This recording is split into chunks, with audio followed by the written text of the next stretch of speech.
छोटी कहानियां समझ गए तो डरेंगे। एक दिन मेरे 7 साल के बेटे ने कहा, काश लोगों को दरवाजों पर दस्तक न देनी पड़ती। मैंने कहा, बेटा, दरवाजों पर बिजली की घंटी भी तो लगी होती है। वो बोला, तो मम्मी, मेरे कमरे की खिड़की के बाहर भी एक घंटी लगवा दीजिए, वो रोज रात को दस्तक देता है। ये सुनकर मेरे तो होश ही उड़ गए।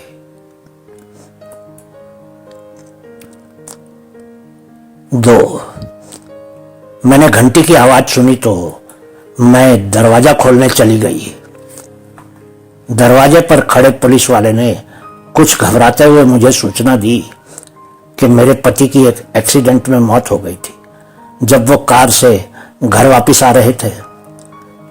मैंने पीछे मुड़कर देखा तो मेरे पति डाइनिंग टेबल पर बैठे डिनर कर रहे थे और मेरी तरफ देखकर मुस्कुरा रहे थे, पर वो मुस्कान मैंने पहले कभी उनके चेहरे पर नहीं देखी थी।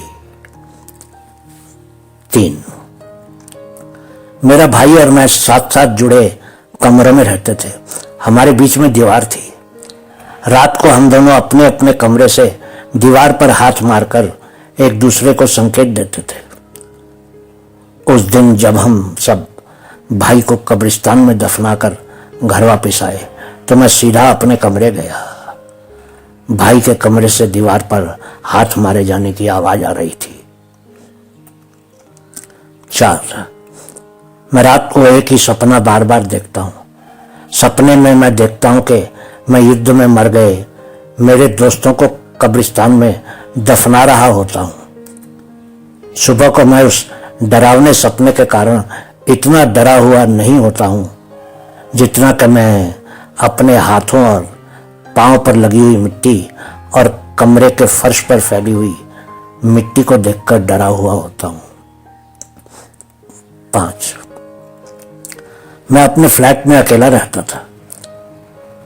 मेरा घर कब्रिस्तान के आगे था। रात को कभी कभी खिड़की से अजीब अजीब आवाजें आती थी और नींद मुश्किल हो जाती थी।